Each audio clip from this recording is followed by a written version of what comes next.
So between multiple flat tires while I was in Texas, naked protesters were twerking in the streets, Jeff Bezos got married, and socialists have officially taken over NYC, so we have a lot to catch up on. So I don't think I've ever done this before in any episode, but before we get into these stories, I need to take a little Brett time and have therapy with you guys because I just need to tell you about the week that I had. So it was all everything about it was basically great. We did our final leg of the tour. I had 5 shows in 3 days. We did Austin, Dallas, and Houston. If you guys were there, you have heard these stories by now, and you guys were amazing shows. I had so much fun meeting all of you guys. I got to see friends and family. It was great.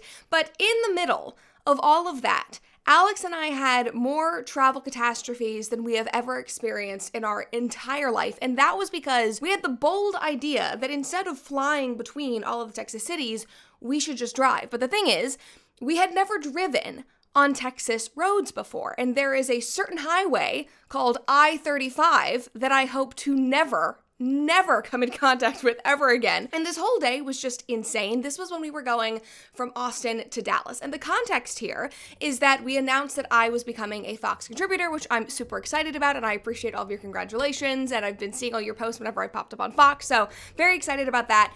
But it was just an intense day because there was a press release coming out, there were things I had to answer, and I was supposed to get from Austin to Dallas in a certain amount of time to go on Will Cain's show, which he records in Dallas. So I was supposed to be in studio for this.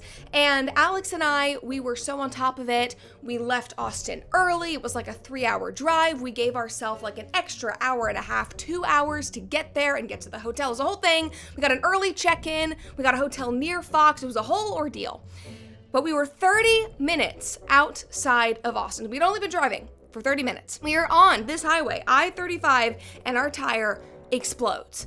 It is so hot outside that I feel it actually didn't really explode, it popped, but it was so hot, there was so much pressure, it went and we are literally in the left lane on I-35, and all of these Texas freeways, the speed limits are 75 miles per hour, so Alex is having to get over to the shoulder. We are in some kind of old Nissan Rogue. That was what we got in our Avis rental car. I never want to be in a Nissan Rogue ever again. No offense if you have one, but sitting in that car on the shoulder of this freeway as all of these cars are whipping by, going by 90 miles per hour, I have never felt so unsafe. We call the rental car company. They can't send out roadside assistance for an hour and a half, so God bless state troopers.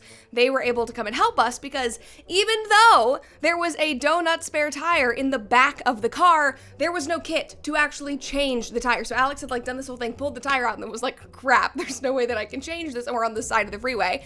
So a cop came over and he had his kits, we were able to change it, and there was just additional fiascos after additional fiascos because we still had to drive the rest of the way to Dallas, and then after that, drive from Dallas back down to Houston for my next show, which is where we were going to be dropping off this car, and you can't drive that far on a donut spare tire. So we called a tire company through the rental car company. They're could you patch this tire? Could we get a new tire? We wait an hour in a Holiday Inn parking lot. This guy finally arrives. His van literally says tire repair services. And he looks at the donut and he's well, what do you want me to do? You already changed the tire. And Alex is well, we have to drive 400 more miles. I don't even know how many miles it was. We have a long way to drive. We need to fix this tire. We can't drive it on the spare. And he was I can't help you.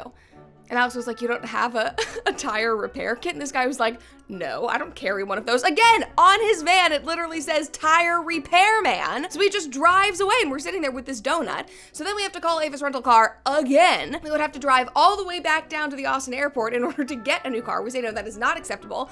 I feel Alex is being way too cordial, way too nice on the phone. I am angry, I'm hot, I'm hormonal. I grab the phone from his hands and I'm just you need to get us a new car. And I'm texting with Fox News being I'm gonna try to get there. Because remember, this is happening in the background. So I end up missing my spot on Will Cain. I do not make it to Dallas in time. We do get the new rental car. That was not the simplest thing either because the navigation in the Nissan Rogue, the CarPlay was not working, so I was having to navigate for Alex. That is a terrible thing. I have the worst sense of direction. We were missing turns. He made a joke. I cried. It was a whole ordeal, but we finally got there. I did film a selfie video for Will Cain to be yes, hey, I'm a contributor. It was literally outside of a Buc-ee's. I was I'm so sorry, Fox. This is your first introduction to me. I'm gonna be in my car in a Buc-ee's parking lot because our tire exploded. But we were finally back on the road. We were like so close to Dallas, and I called my manager and I was like, we are so close. We're almost there. Like, what could happen in the last 20 minutes of this drive? And both she and Alex were like screaming at me like, don't say that! And like 5 minutes later, we're driving in the center lane again on this freaking interstate, I-35. The cars on either side of us get rear-ended. We are literally in between. There is a car that runs into a U-Haul and a huge blue Dodge truck that runs into a Tesla. And we are like, Alex is just like, oh my God.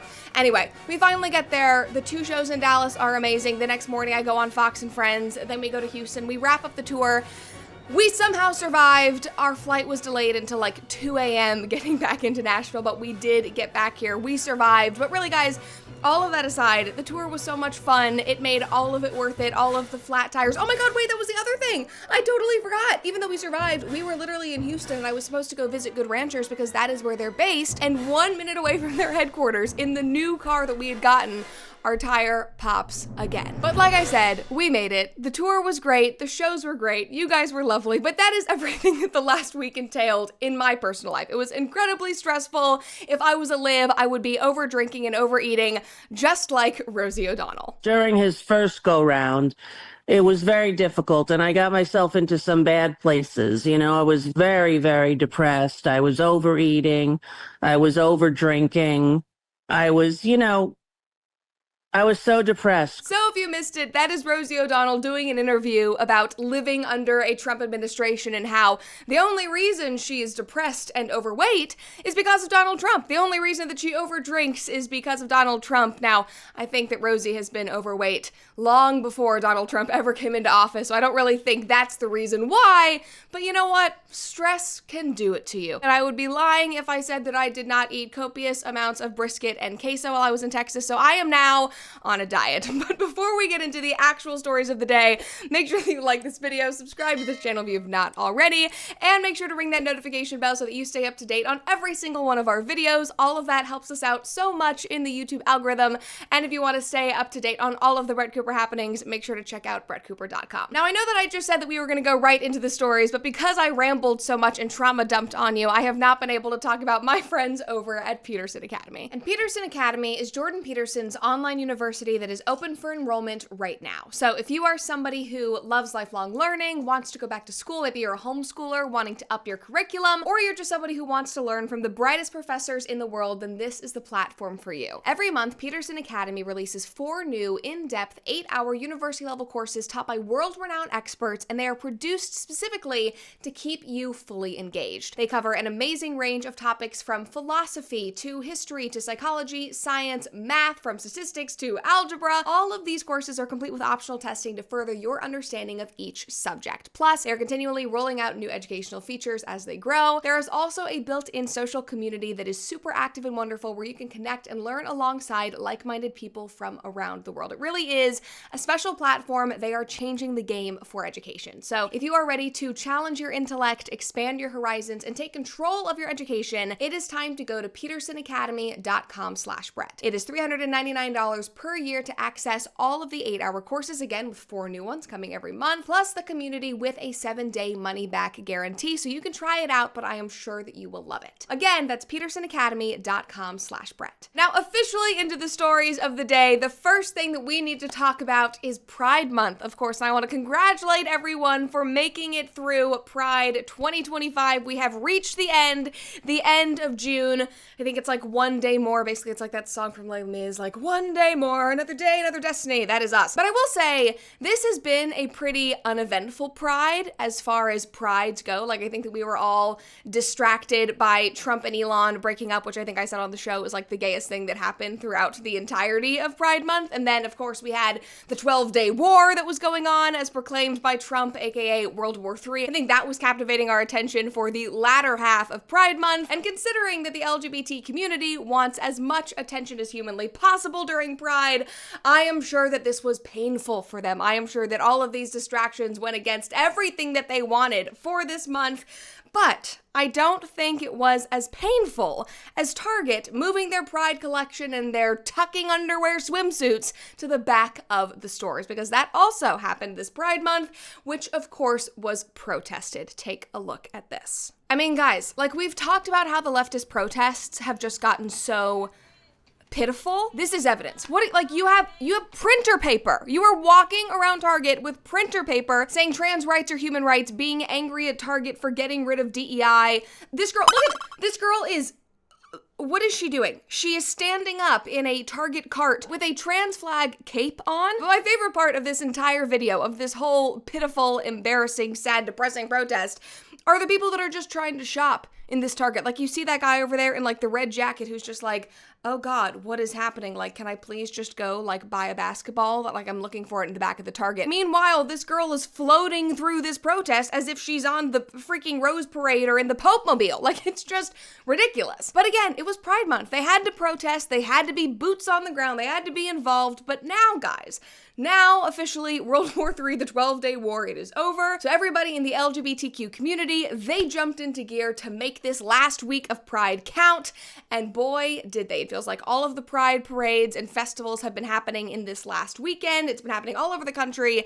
And dare I say, they are more outlandish and uncomfortable than ever before. Just watch this video. I mean, this poor cop.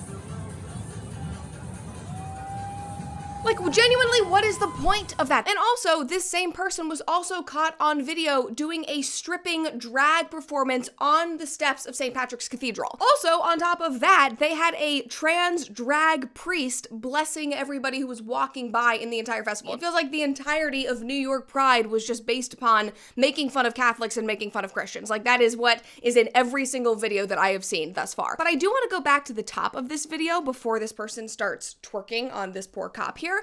Like, again, it's just lackluster. Like, it's very outlandish and it's very weird, but it also just seems disorganized. It's like they've lost their mojo. They're just like walking around quietly while people are twerking and making fun of Christians. Like, there's nothing even exciting happening in these protests, which is probably because they have lost all sense of direction and actually understanding what their movement is about or what they're fighting for, because per usual, these parades and all this activism were about more than just Pride. It was not just about love is love and all of these things and being inclusive. It is about every single progressive talking point meshed together into one very weird protest that was taking over the entire country. Like, take a look at this sign that is in the background of that video that we just watched. Free abortion, free sex changes, and castration on demand. Castration on demand. Like, I mean, you know you're on the right side of history when you're fighting for castration on demand and you have Greta Thunberg on your side, because that is what I want to talk about next. Because after Greta's failed voyage to deliver flour to Gaza, which she was doing a couple of weeks ago, she showed up to the Pride Parade in one of my favorite cities, Budapest in Hungary,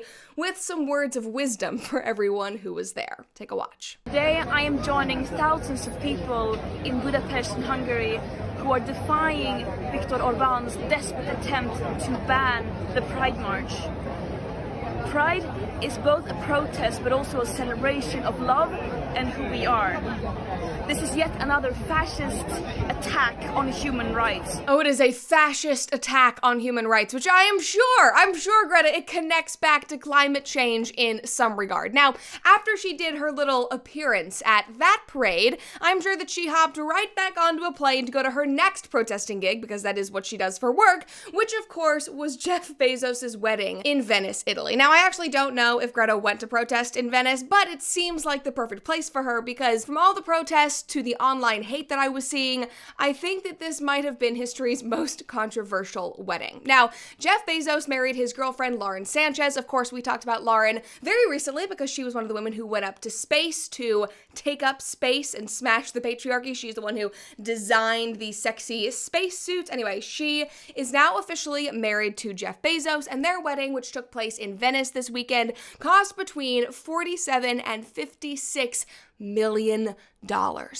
Like, guys, I still cringe when I think about the money that we spent on our wedding, which was actually done on a very strict budget. I cannot imagine spending this much money, but when you have the net worth that Jeff Bezos does, I'm sure that this was simply a drop in the bucket. But because they were taking over the entire city of Venice, which is also in a climate crisis right now because the city of Venice is like sinking because they were flying all these people in, they were taking over the entire city, there were protests that were popping up. There was one called No Space for Bezos. They were trying to crash the party. People were doing these like big flags where they were like, you're not welcome here. It was all very intense, but because it's Jeff Bezos and he is one of the richest men in the world, that was able to be pushed aside. Nobody actually crashed the wedding. Everything went on as it should. Now, this wedding was originally set to take place in a historic building that used to be a religious school. They moved the wedding, however, to an old shipyard complex from the 14th century, so it was very big, very lavish, very historic. Again, they were literally taking over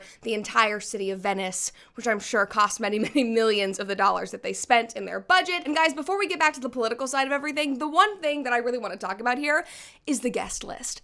Because everyone was here. And it's so funny to me because there's so many people who were there, and I was like, you're friends with Jeff Bezos? Like, it's just, but also it could be the fact that Jeff Bezos is, again, one of the richest men in the world. He can invite whoever he wants and people will come. But like, the Kardashians were there, Ivanka Trump was there, the Queen of Jordan, Oprah was there looking incredibly skinny. Hello, Ozempic, we all know she's taking it.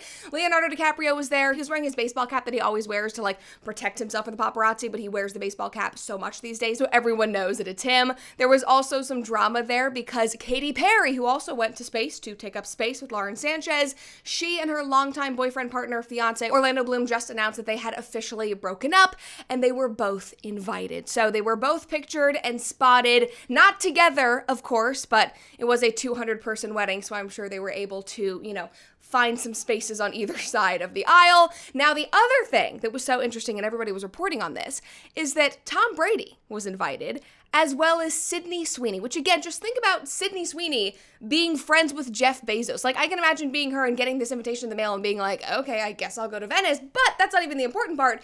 Apparently, they were chatting it up. Everybody wants Sydney Sweeney to be with Glenn Powell now that she broke up her engagement, but it seems like Tom Brady could be vying for that spot as well, so we'll see what happens. There is your like pop culture update of the day, but back to all of the socio-political nonsense. A lot of these attendees, all of these super rich, wealthy activists, progressives, were rightfully called out for flying into Venice, the sinking city of Venice, in their private jets, when, of course, they have spent years preaching at all of us peasants about how we need to use our freaking paper straws to fight climate change. But the political nonsense of this entire wedding goes even deeper than this, and this video that I saw on TikTok literally made me laugh out loud. I do think it's interesting that they chose Venice because I do think, first of all, Venice is in a climate disaster. I think they knew that they couldn't have this wedding in the United States because it would get too much pushback. The internet has responded really well to the fact that, like, if you are friends with Jeff Bezos right now, you are showing us that you're complicit with Trump. Oh my God, it's so ridiculous. If you are friends with Jeff Bezos, if you are associating with him, then you are complicit with Donald Trump because he went to the inauguration. I'm sorry. He is one of the richest men in the world. He is one of the pivotal American entrepreneurs of our generation. He is a huge, huge figure in the tech space, which Trump is doing a lot of work with right now, whether you like that or not. I'm sorry. He's going to be at the inauguration. He is going to be trying to make nice with the most powerful man in the country, if not the entire world.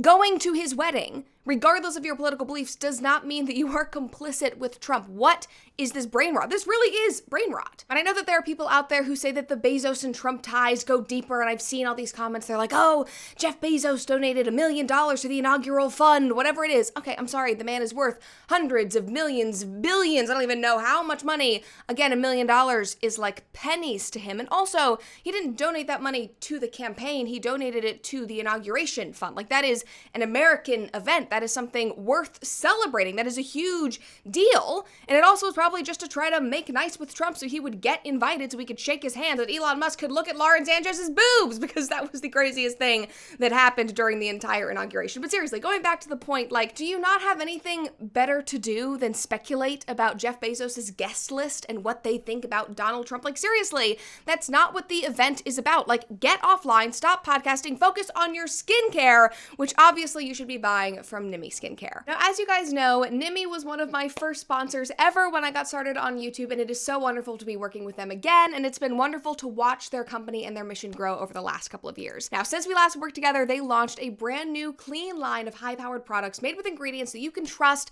you can pronounce, and actually feel great about. And just recently, they introduced the beginnings of their body care collection. Now, I started using Nimi again after getting pregnant because my hormones were going crazy, my skin was breaking out like nothing could control it, and I decided that I should probably start washing my face with something other than just water. And Nimi totally changed the game for me, and they got my skin back on track literally within days. And Nimi is more than just skincare. And because they're made in America, they are not forced to increase their prices when tariffs and costs rise, so you can always trust that you are getting a great value. So if you are ready to make the switch, head on over to nimiskincare.com, where you can take their simple skin quiz on their website and get a skincare routine that is curated just for your skin type and concerns. Again, that is nimiskincare.com, N-I-M-I skincare.com. Use code Cooper for 15% off your order. Your skin and your wallet will thank you, as it will when you also try out Good Ranchers. Now, for anyone who was worried about tariffs affecting them at the grocery store, do not worry anymore, because Good Ranchers is completely tariff-proof, and that is because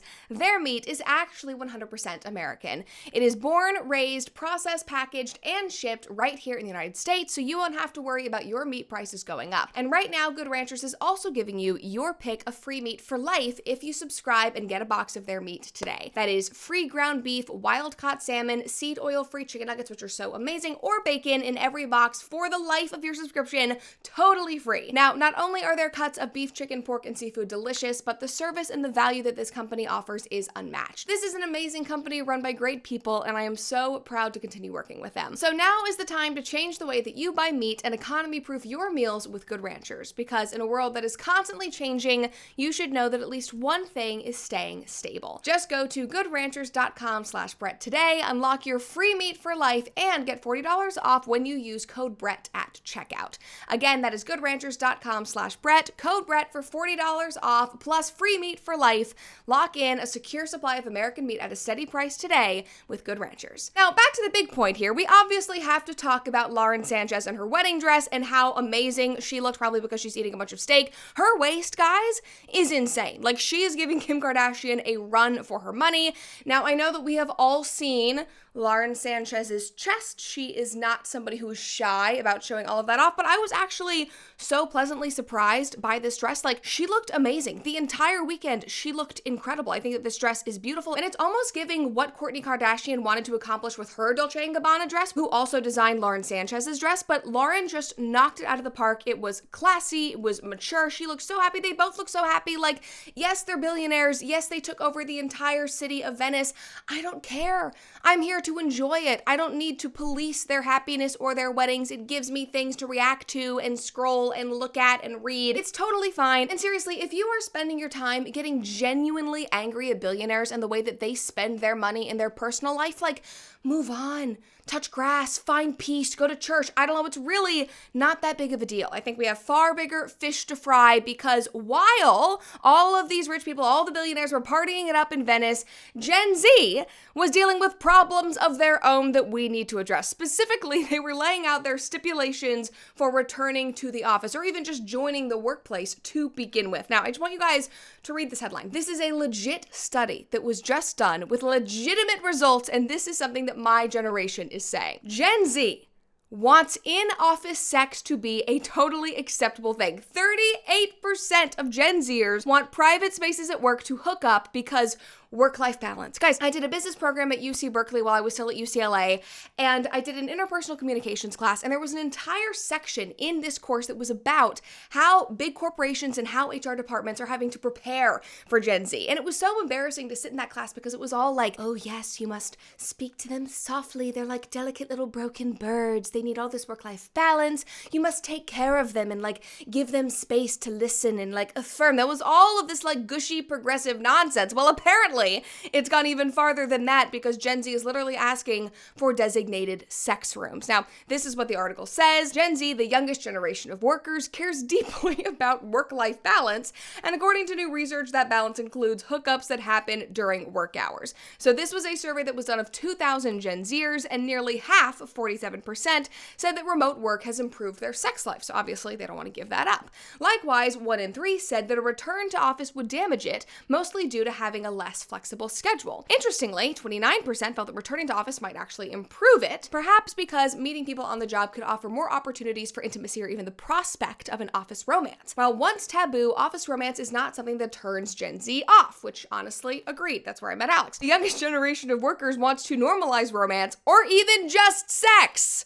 That is not something I can stand behind in the workplace. An impressive 38% of Gen Zers admit that they wish their workplace had a private space, like an on-call room, for hookups or even a little bit of self-love.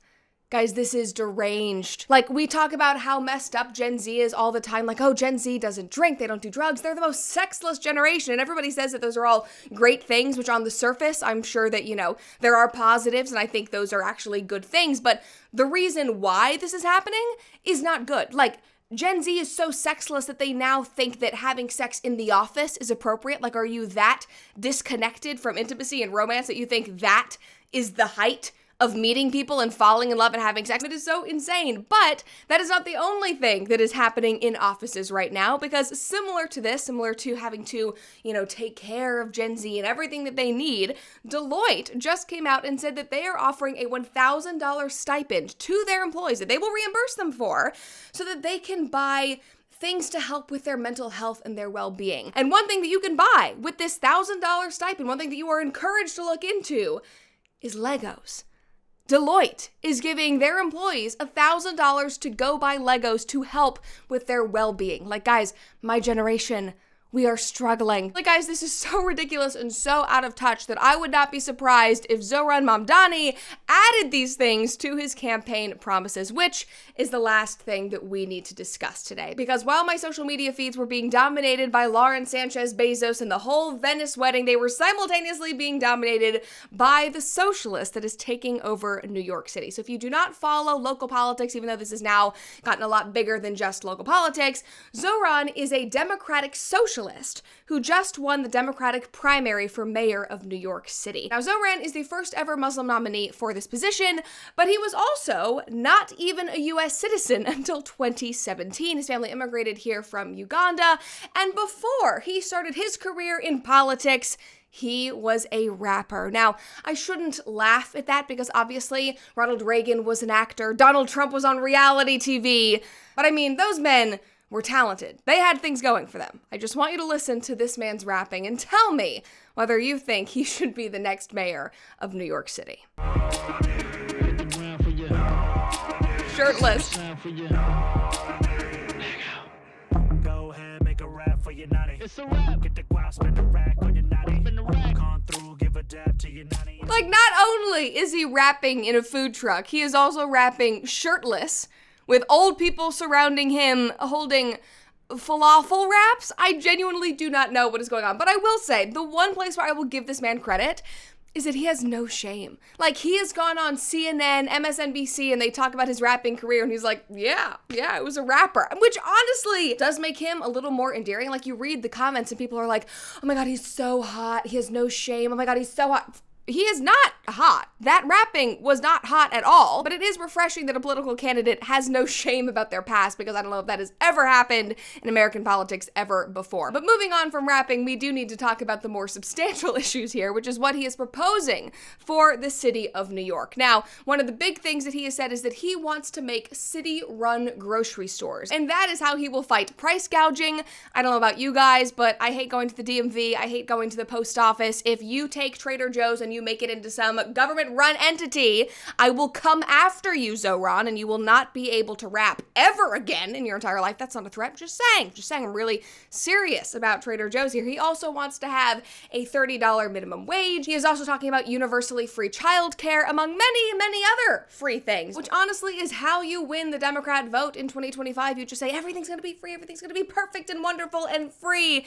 But actually, those of us with any kind of economic sense know that that means that that money has to come from somewhere, and obviously that is going to come from raising taxes, which Zohran has admitted, but he's going to be raising taxes on a specific subset of people, specifically the rich white people in New York City. He said he wants to shift the tax burden from overtaxed homeowners in the outer boroughs to more expensive homes in richer and whiter neighborhoods. He literally said that. He wants to increase the tax burden on white New Yorkers in order to provide for the city-run grocery stores and the $30 minimum wage.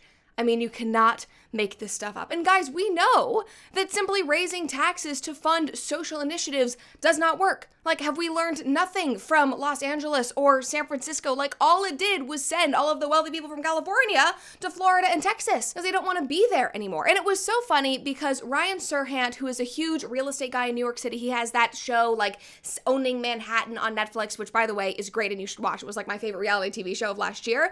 But he did an interview immediately after Zohran won the primary, and he said, "You will not believe the calls that I have gotten from New Yorkers saying, I need to sell my home." And people who are backing out of $10 million, $20 million deals and saying, actually, call your Florida office, I'm going there, I'm not buying here anymore, I literally will not be able to afford being this wealthy in New York City anymore. Like, this is already happening, the ramifications are happening. New York's hope literally lies in Eric Adams. He is running for re-election right now, the rat czar, the man who just a couple of weeks ago was spotted at a hookah bar having a fun time. Oh my God, the best Eric Adams video was when he said, "We're going to introduce trash cans to New York City," and he like walked out with a dumpster and was like, "Here you go, this is how you put the trash in." That is the only man right now who could save New York City. So we'll see if he actually has it in him. So with that, everyone, I think that you are officially caught up on all of the news of the week, whether it is pop culture, social media, or political.